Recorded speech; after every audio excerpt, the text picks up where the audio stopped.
Yes, it's time for our analysis. I'd like to welcome Richard Phillips onto the podcast, who's going to be speaking and dissecting and talking about the music and the message behind Eric Ball's The Eternal Presence.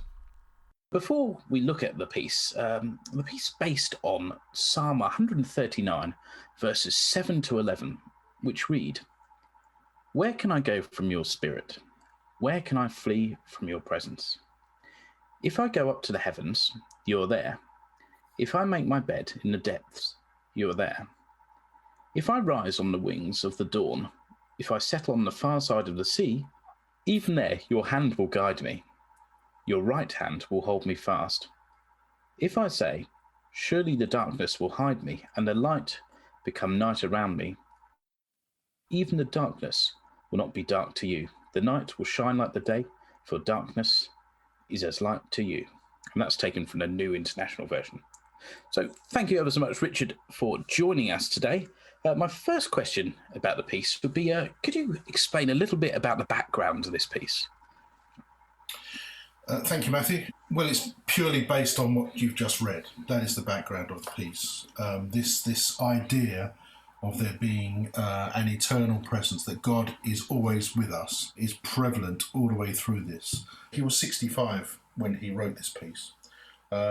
So he'd gone through the turmoil of life. I expect you know that he made a fairly serious decision halfway through his working career with resigning from officership, and he wanted to follow a more spiritualist path. He got through that period of unease in his career, and so I guess at this point he was well settled in his own mind.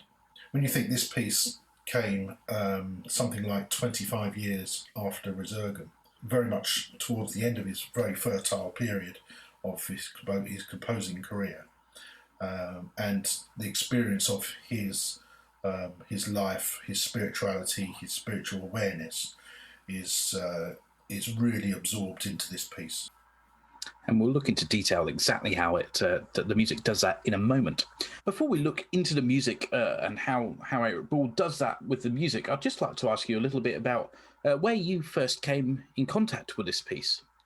The first time I heard it was when, soon after Eric died in 1989, and the staff songsters and the staff band recorded a tribute. It was a record in those days, record and cassette, of Eric's music, and it was one of the items that Norman chose to vocalise. So it was an unusual kind of item, and so the melodic lines the ISS sang whilst the band were playing, and it was later on, back in 1999, when I recorded the piece with Enfield, and always been a firm favourite since that first recording with the ISS and the ISB, and I wanted to do it with a core band, myself conducting, to give me a chance to put my own stamp on it. And since then, since the Enfield recording, I've also done it with Kettering. Excellent. And that recording that you mentioned there of Eternal Brass, we'll be listening to little snippets of that throughout the analysis to hear some examples of what you say. So now let's delve into the score and look through the music itself. First of all, we have the introduction, and we have some references to the old Wesleyan tune, "And Can It Be?" Could you explain to us what happens in this introduction and the significance of that tune weaved in here? Well, that is the start of the imprisoned spirit, and those words, "Long my imprisoned spirit lay."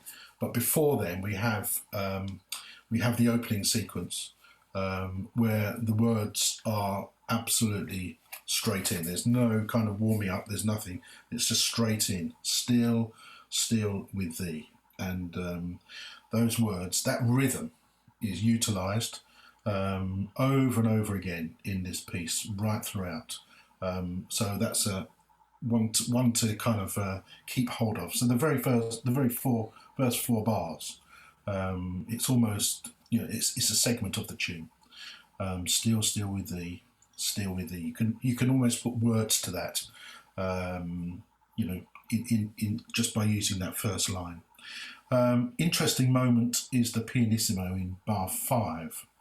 Um, the It's a strange thing that sometimes when you have more people playing in a band, the quieter it sounds, and because it's much more blended.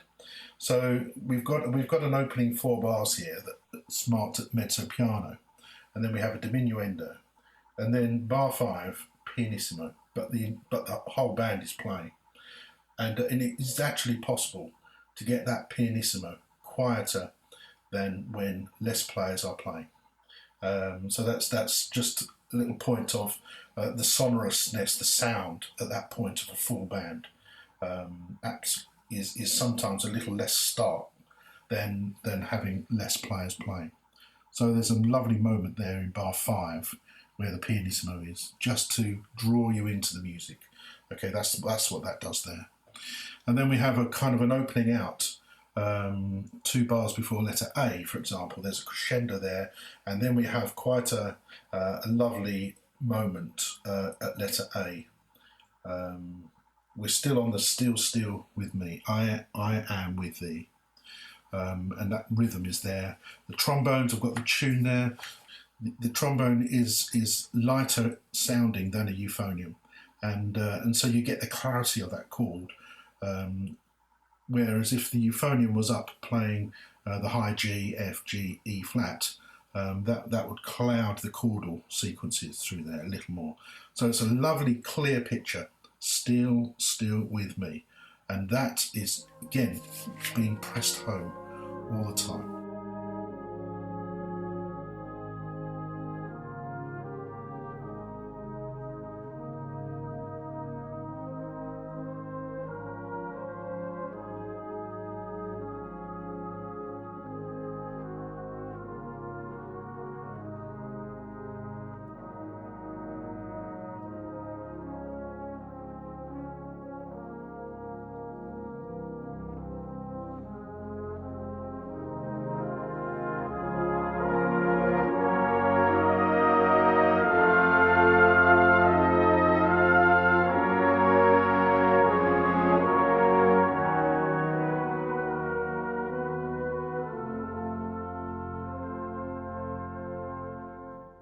And then the next 8 bars is a very important motive, and this is the ethereal theme, and this is the presence. This is the eternal presence.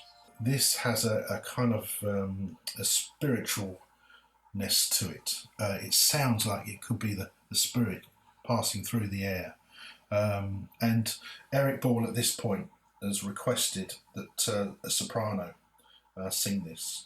Interestingly enough, when we recorded it with the ISS and the ISB, Jackie Proctor sang that moment, and it was so well matched to her voice.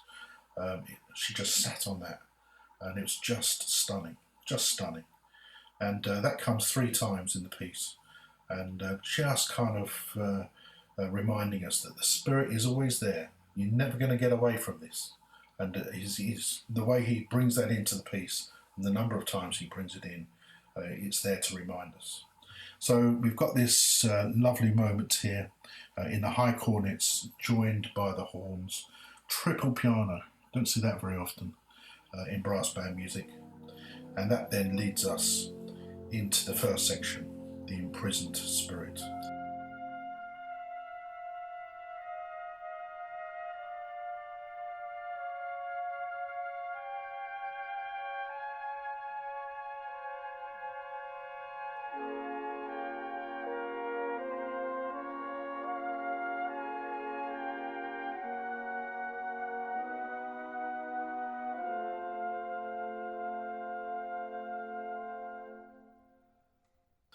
And you're right. The words by Wesley here. The subject of this music is trapped. He wants to do other things. He wants to enjoy life, and maybe he's thinking to himself that if he enjoys life, the spirit will go away. When in fact it's quite the opposite. So it's in C minor. Thick chords, the second trombone's on a low E flat, which is the third of the chord. So the texture is very thick here. And we have a very high euphonium floating on a top G, longed my imprisoned spirit lay. And very intense, the euphonium in that kind of range. So you can feel the impassioned music moments, how much the composer wants to tell us that, wants to tell us about the eternal presence, and also that represents the yearning of the subject. Long my imprisoned spirit lay, far bound in sin and nature's night.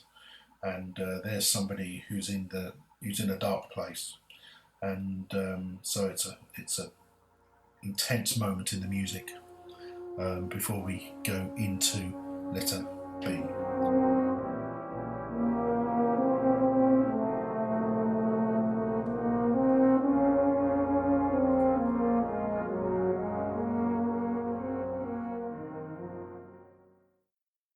I should just say at this point, for those listening at home, you may find it useful to follow along a score with us, which will be available on the Salvation Army Music Index.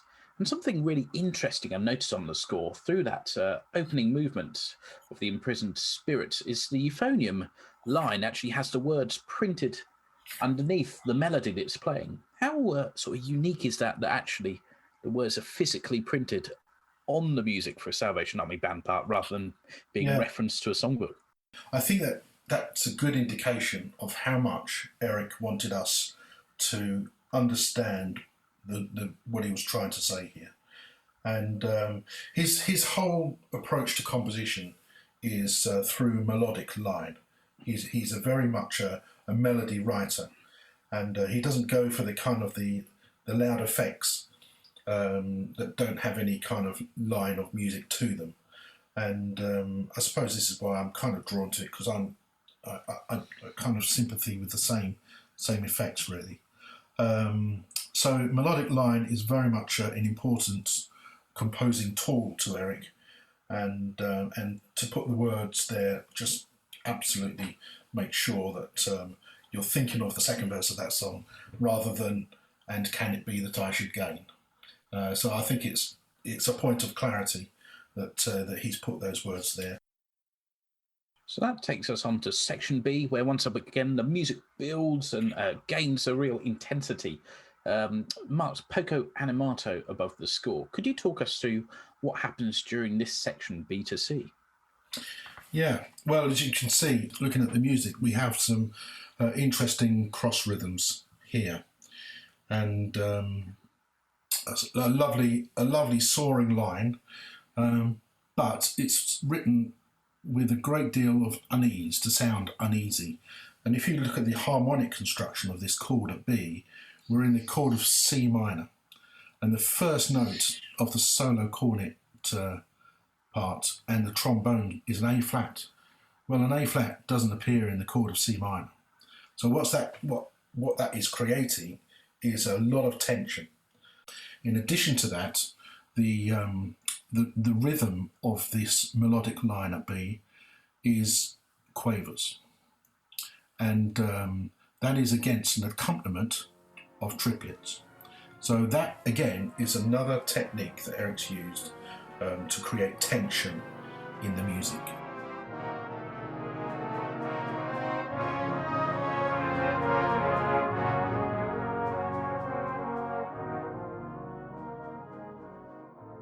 This pattern here, if you look at the solo cornet part and trombone part, it's written in triplets really, but in a duplet rhythm.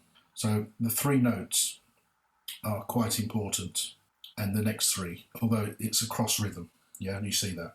And that technique he uses later on page 40 of the score when we're into the last movement. We move on to the animato, pure animato. So again, the tension is building, and this is the first time in the piece that really the band has had chance to get their teeth stuck into this. The approach to this is snappy, it's aggressive. That very first note in the solo cornet in the pure animato, absolutely short. Dum, da, da. Very articulate, that rhythm. and a lot of energy needs to go into that.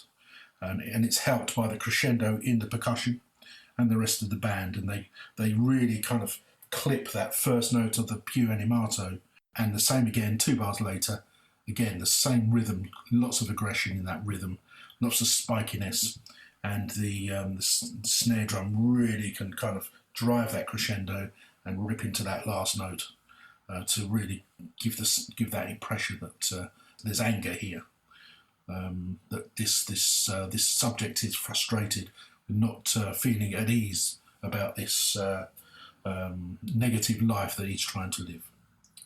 So a lot going on here, but then letter C, we come back to that rhythm, still with thee, still with thee. And that's in the cornets and the trombos.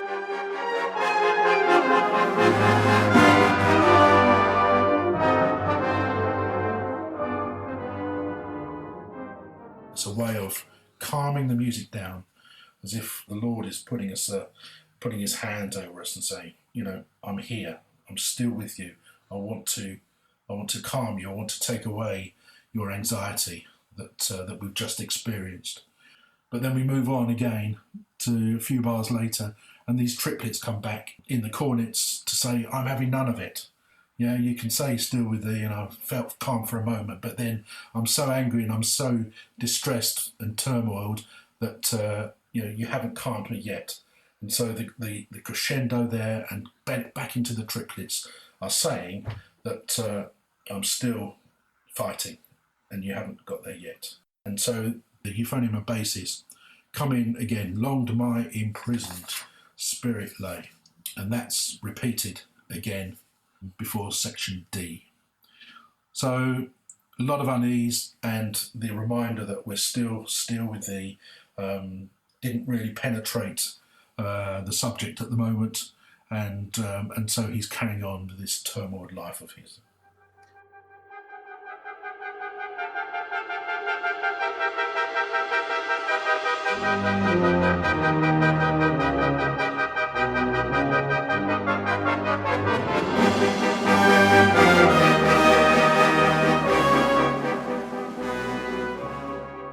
So that takes us to section D, where the music's marked moderato and fortissimo across the whole band there. And again, we have a real moment of turmoil and angst the music sounds before it dies again down to letter E. Could you talk us through what the transition is throughout this period? Yes, we're leading into another reminder that the Lord is still with us, that his presence is eternal. Okay, and to get from the height of unease to that point, he's got to make a dramatic moment. And again, we're using the same scoring techniques as before in the triplets and the duplets, except it's the other way around this time. So the cornets here have got the triplets, and the duplets, the semiquavers, are in the accompaniment features. So he's very cleverly there switched the rhythms, still having the same effect of the tension and the unease. And if you kind of take away the variation of the cornet line in D and euphonium line in D, we get to a point where that is almost a repeat of Longed My Imprisoned. And then it's a way of climbing down from this fortissimo, as you said, fortissimo moment, very big moment there. The rhythm loosens about 8 bars in, halfway through page 30, and the triplets in the solo cornets become duplets, and the semiquavers in the accompaniment become triplets, so they're slower, and you can see the whole thing. He's very cleverly loosened the rhythm to draw the music down, to bring it down. The pitch is getting lower in the solo cornets as well, so we had a high point, dramatic, loosening rhythm, lowering the cornets, lowering the euphonium, to coming to a point to lead in at letter E with still with thee. So he's used a number of compositional techniques to take us from unease to calm.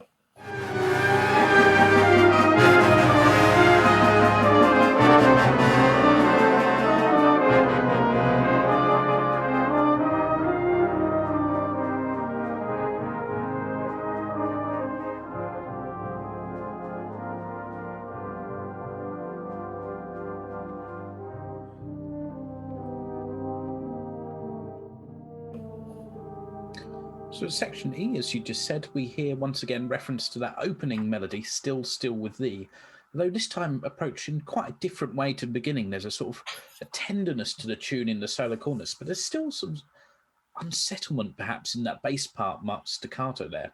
Could you talk us through this section E? Yeah, well, you're absolutely right. You nearly stole my thunder there. Sorry.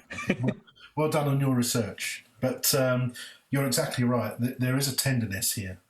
It's a solo, one on parts on the cornets. It's a trio, one on trombones, and this kind of spiky bass line. I think the unease comes a little later. This is a lovely reminder again that still with thee. Then bar 4, when we get to the Poco Accelerando, the music becomes darker. Trombones come in, the basses of the euphonium have got quite a line there, and the triplets and the semiquavers are back with us. So again, we have 4 bars of, as you say, tenderness, which is lovely. But again, the unease is still there. It's not been suppressed yet. And that is shown by the Poco Accelerando. And then, 4 bars later, it's like we have another go. There is a horn kind of presence there that takes away a little more of the tenderness than we had prior to this. But it's almost like another go, and the horns are there, and then the euphoniums and first baritones are there to remind us that you haven't got me yet, mate. And then we come to this end of this section before a link into the ethereal tune again.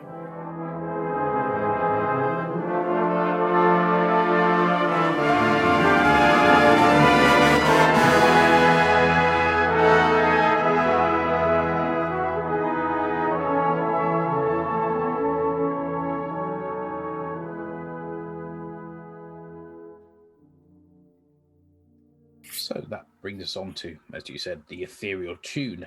Is this approached exactly the same as it was the first iteration, or is there some slight differences here? Yeah, some differences in scoring. It's a tone lower to start with. And instead of the horns coming in bar 5, it's the trombone. Now, trombones and horns are very interchangeable as a scoring technique. We will see that later. A high trombone can sound very much like a horn. And so horns and trombones, they're a good marriage if you're learning scoring, particularly if the trombones are in a higher range. It's hard almost to tell the difference. So he's used the trombones as the entry in bar 5, and needs the horns fresh to play the entry before the lead up to G. The lead up to G is quite interesting. We have a still with thee in the horns and the flugelhorn, and then we have a slight, like a fanfare. It's not a fanfare, it's more like a last post kind of feel about it. It's at a pronouncement leading into the second movement.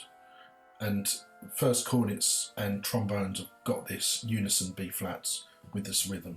And very much makes me think of an announcement being made with the buglers playing. And that announcement is to come at letter G.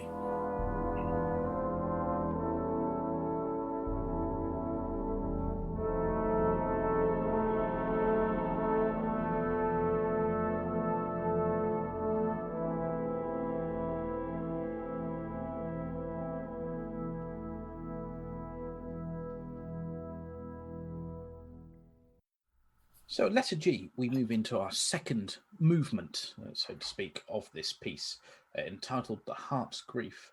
And I believe this melody is an original melody of Eric Ball's, and in my opinion, one of his most hauntingly beautiful tunes, and was published later, I think it was 1980, in the musical Salvationist as a standalone vocal piece. And there's a wonderful recording of the Kingsingers sing this on their second choral essay CD, which I'd recommend listening to if you enjoy this arrangement. But Richard, could you talk us through how Eric Ball harmonises this tune, and perhaps a little bit about the melody at G? Interesting to note that he uses the words on the score again, which is good. and he draws us to this melodic line. It's very melancholy and solemn um, tune that again takes us to a place where I was mentioning high trombones. Well, this tune goes up to a top beat, and a trombone played well really kind of sings in that area.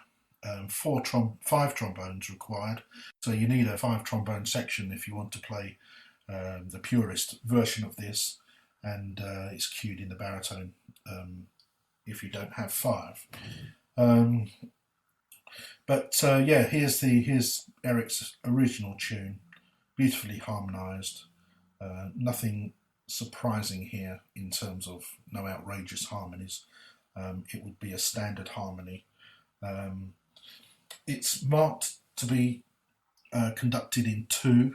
It's a minim beat that allows the music to flow and not be encumbered by crotchet beats. So there's a kind of a smoothness that's required in the presentation of this legato and a connectivity.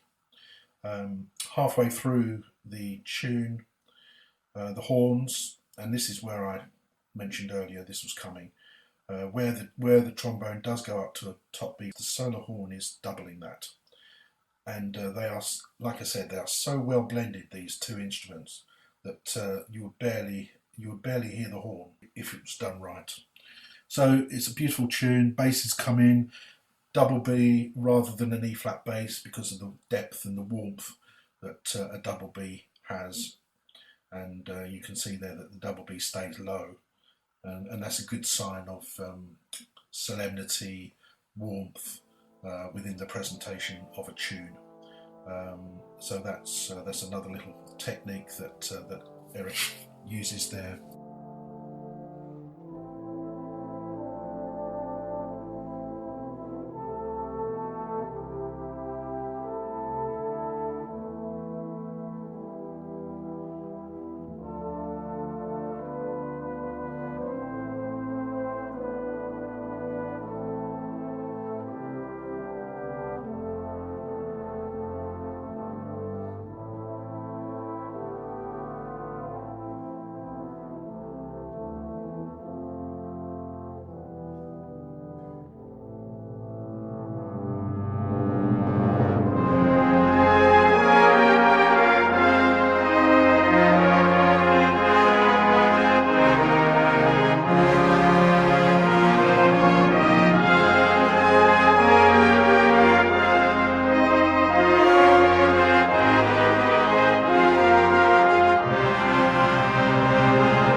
So at H, the whole style and the whole feel and emotion of the music changes once again. Above the score is marked appassionato e sostenuto.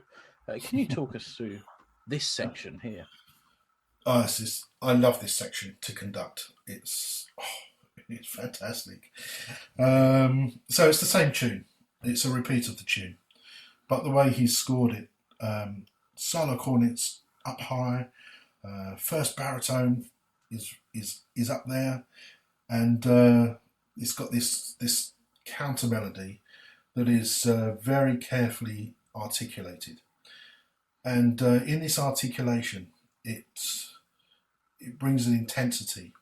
So when you have 2 quavers slurred, followed by 2 quavers slurred, da da da da da da da da, you can always highlight that slur by shortening the second quaver, and that's what I was asking the bands to do when I was conducting it, and it does have a more aggressive feel, and it brings a bit more passion to the whole thing. But the range is the key here. High solo cornets, high baritone, middle range for horns and baritones, back row cornets. So they've got a good kind of range of the tune here, which they can really push through. So you've got a good range for the band doing the accompaniment, an intense range for the counter melody here, and again, Eric's scoring is immaculate, and it's fantastic, and you can really kind of build the music and shape the music as you wish here. And again, the same thing. There is a high point. This is starting the last 3 bars of page 35. That is the high point where the flugel on the second cornets came in before. So again, a point to bring out there. The whole music is leading to that middle few bars before again it begins to subside. Bars before I. So, and again, there's a big shaping moment for the cornets. The second bar of page 36, that A natural to the G, a beautiful moment. And because again, it's tense. The A natural is not part of the G minor chord, which we're sitting on at that point. So it's beautiful suspension there, and lovely shape to that. And so there's a real kind of yearning here for maybe wanting to tread a better path from the subject. When we hit letter I, we're still getting long my imprisoned spirit. That kind of reference to those words are prevalent in the flugelhorn, solo horn, and then first horn just at the end there, just to remind us that the conversion has not yet been completed. But lovely moment, lovely shape, beautiful tune, and really descriptive of how the subject is grieving at this time in the music. Absolutely beautiful movement. That's some stunning music. Yes. And you're absolutely right about the range there. Just looking through the score, I haven't noticed the first cornet part and the flugelhorn both on top B flats through the middle there. Pretty unique. So, yep, as you said, then we have our third iteration of the ethereal theme. And does this differ at all from the first 2 times that we've heard it? Are you trying to? No, I don't think so. Well, it's the same as the first time, I do believe. But again, marked triple piano and on a diminuendo. So quadruple piano is the dynamic before we start the last movement, that's Tchaikovsky dynamics. That's the kind of thing you'd see when you're playing Tchaikovsky. So, the third movement, Tribulation. And it says next to this, here it quotes the passage from Scripture, John 16:33. We start off with the basses and euphoniums playing a rather jumpy melody. It almost makes you feel a bit seasick looking at that. But could you talk us through what happens in this section and what the meaning is behind the title Tribulation? Well, the verse of Scripture is I have told you these things so that in me you may have peace. In this world you will have trouble, but take heart. I have overcome the world.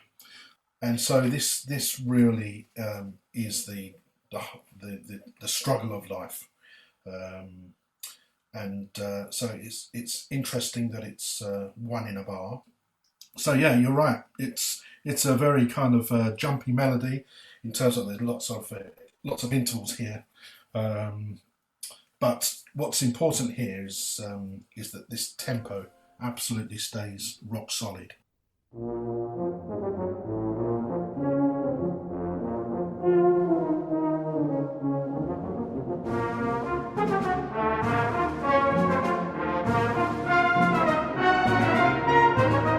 It's quite an aggressive tune.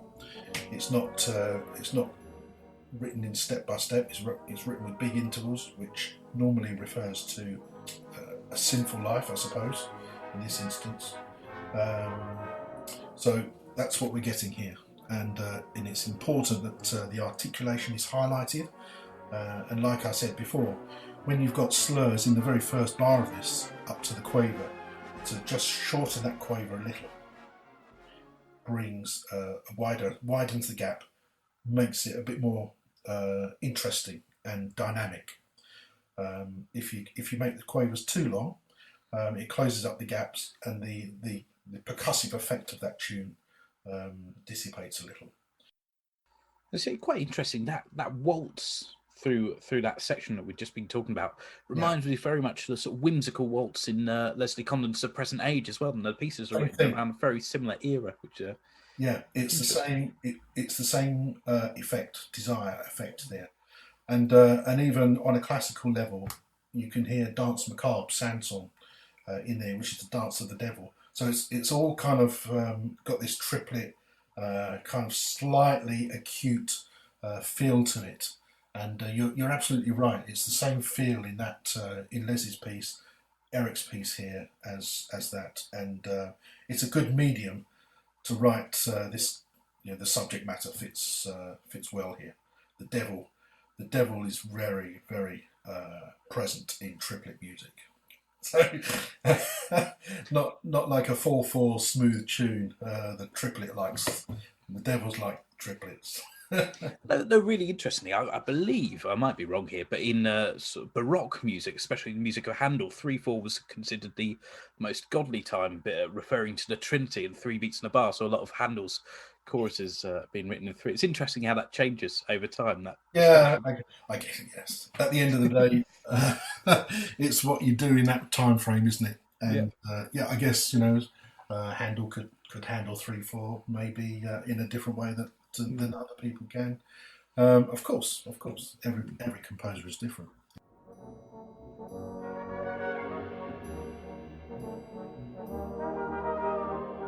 We get to K, and we have this trombone trio, slightly menacing, but the shaping of this trombone trio is interesting. Whilst there are long notes in the third and fourth bars, that gives an arranging opportunity for something else to happen when the music is static, and that is a quite a common compositional technique. Is that when the tune is static, there's something else that goes in that place. And what Eric has done here, he's put a cornet trio, arpeggio, bada bada bada bada, whilst the tune is hanging on a long note in the trombones, and then he repeats that in the horns, um, just to add to the intensity and the binding of the tune. He brings in the baritones and the euphoniums halfway through this, and those kind of long notes that are very much absolutely as long as they can be. They bind this whole thing together, makes it a more homogeneous piece of music. So, letter L. The trio is repeated in the cornets, doubled in the trombones. And I said to you about these triplets. Here they are again in the euphonium. You can hear the syncopation through the shape of those triplets. So you have the first three triplets descending, the second three descending, but it's in 3/4. So the actual start of the second triplet down is on 1.5 beats into the bar. So it creates its own syncopation. Although it's not marked, you'd say play as a triplet. Da da da da da da da. Okay, and that brings excitement. It brings dynamic uh, interpretation to the piece. Although it's quiet, marked piano can still get that excitement. And again, the same thing's happening. It builds up again. Next dynamic, 4 bars later, mezzo piano. Same triplets coming on this time in the baritone. And then we get through the horns, same thing again. The music is building, the texture, the harmonic texture is getting higher. Euphoniums, baritones quite high, and then horns quite high. And so it's driving up to a massive moment at letter M, which is very exciting.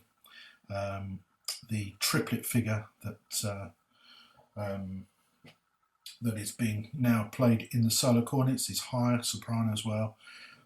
Again, this inbuilt syncopation against this tune makes it very exciting, and it portrays a kind of an overwhelming, all-consuming There's no place for God here kind of feeling within the subject.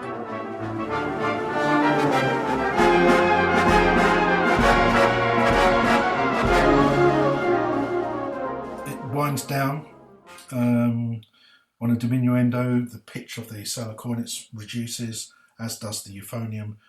The accompaniment is less busy. All these techniques are bringing the music down to this muted cornet and trombone moment, which is quite memorable.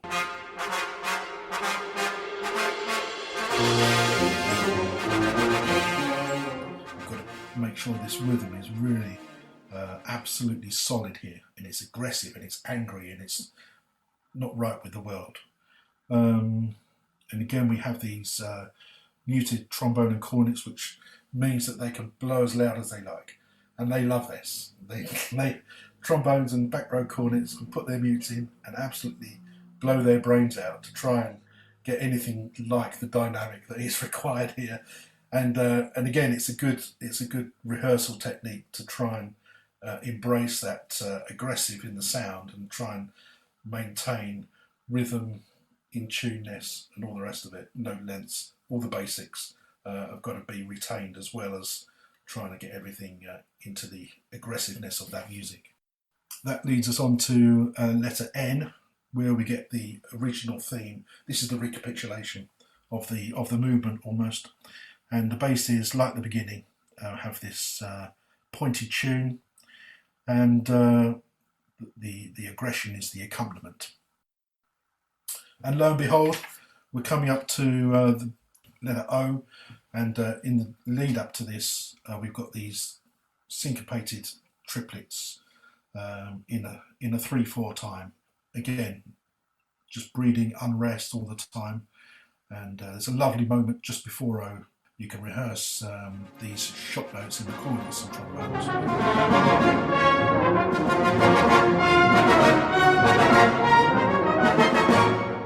And then this last one, that gap in there sounds like an eternity, feels like an eternity.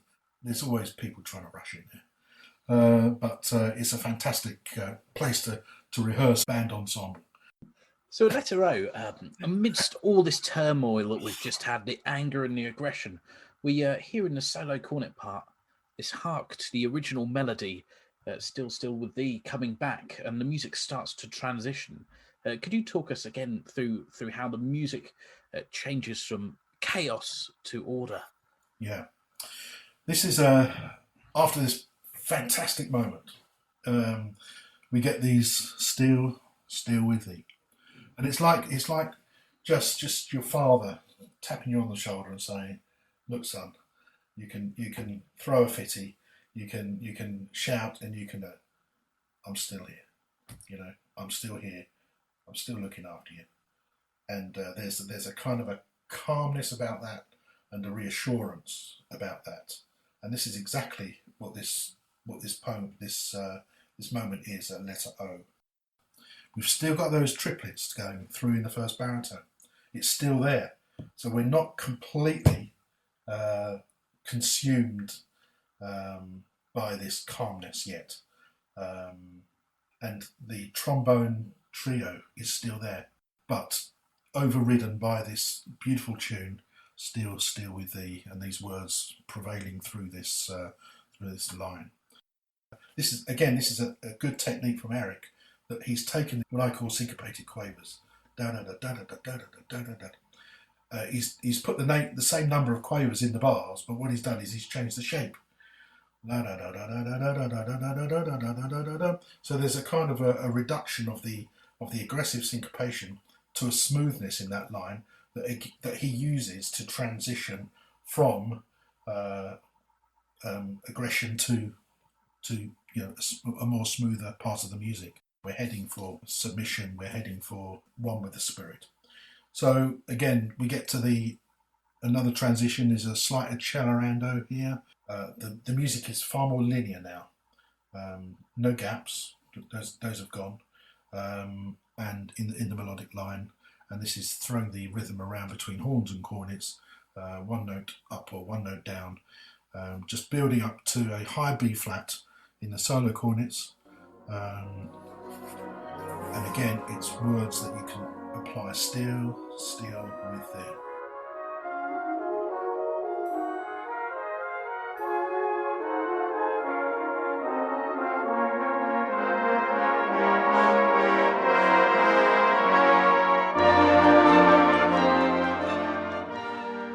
So letter P, I believe, could be described as perhaps a coda in the structure of the piece, and I believe it's the first time that we hear the full iteration of that tune, Still with Thee. And if we look through the scoring, we've got triplets all around in the glockenspiel and the upper cornet parts as well, ringing out a bit like the bells, celebrating bells, perhaps a bit Mussorgsky-esque there. Could you talk us through, though, what happens throughout this section of absolute joy? Yeah. Well, this is the moment in the piece where the aggression, the struggle in the mind that we had in the second movement. This is acceptance. This is pure acceptance. This is pure joy. This is a realization that the eternal presence is there, not as a something to fear, but something to embrace, something to welcome, something to support you, and a force for good has taken over your life at this moment. That's what this is. And you're right, the glockenspiel is a musical development. When this was written in 1968, the drummers used to stand up. One played the bass drum, the other played the snare drum, and a glockenspiel was unusual, addition to that section. And you're right. This is the only full presentation of the tune that appears in this piece. And when you think about it, it's the only time it can be included. It's the only time, because the words that are required here are, so shall it be at last, in that bright morning, when the soul waketh and life's shadows flee. Oh, in that hour, fairer than daylight's dawning, shall rise the glorious thought, I am with thee. And so this moment of acceptance, this moment of victory against evil is all realised in this letter P. You have the tune in the trombones. You have a decorative, this time, triplet feel that is reiterated in the glockenspiel, but is much less prevalent than any time before. So the strength is in the tune, still with thee, and it's a musical sign of that is stronger than the evil that is the triplets, and it's scored in that way. So brilliant scoring from Eric. We hear the tune throughout its entirety. As we said, 4 bars before Q, the melodic line is picked up in the cornets as well as the trombones and euphonium. And it's just a kind of a unifying moment here. Lovely tenderness through that solid harmony. We're on a diminuendo leading up to the final phrase of the tune, which is treated as a cornet solo. Because I suppose it is a solitary thing. It is something that only a person can make for themselves, and that solo quality there is demonstrating, I think, that moment.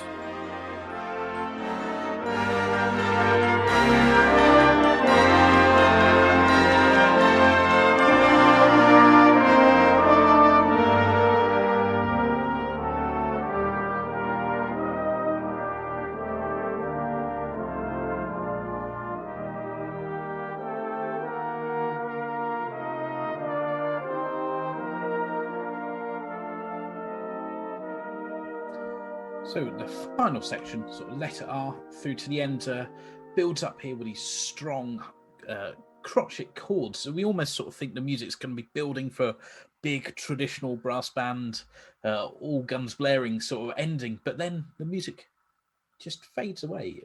Could you talk us through perhaps why it fades away and we don't have that traditional big blaring ending, and just how Eric Ball treats this conclusion to the music. Yeah, I see the big fanfare moment at R. I believe I can picture the subject of this piece looking and approaching the pearly gates in heaven, and so I see this kind of letter R as a connection between the person who has just been saved, meeting up with the Lord Himself, entering through the gates into heaven, and that's how I see that big moment. It's kind of it's a statement because even the big moment starts at mezzo forte, crescendo, and so it's not until bar 5 in letter R that is the point of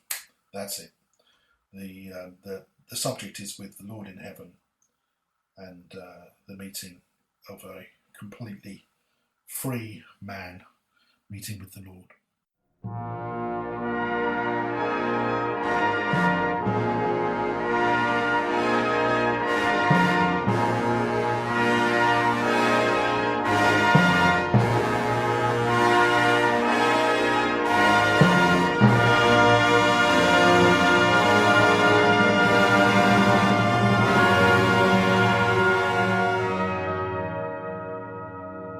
The ending, well, this is what I see as the Lord and the subject just walking into heaven, and the onlooker, the listener, is standing at the gates, just watching them go into eternity.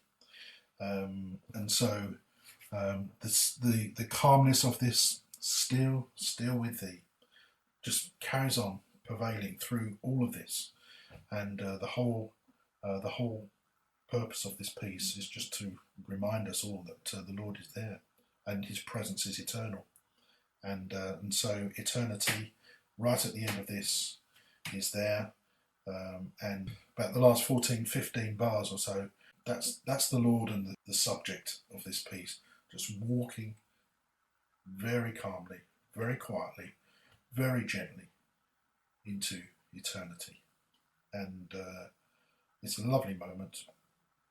And the ending, it's a pianissimo ending. This is a very reflective ending. We don't get many pieces that don't finish with a big chord, but this is one. Romans 8 is another, of course. But this is just a kind of a drifting off into eternity.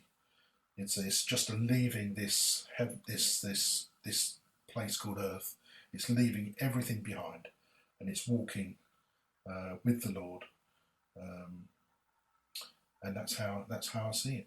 It's just the cornets and the trombones just standing very static on that chord. Still with thee. You could put those 3 words to the last 4 bars of this tune. Still with thee. Still with thee. And that's how it finishes. Beautifully reflective and a beautiful moment.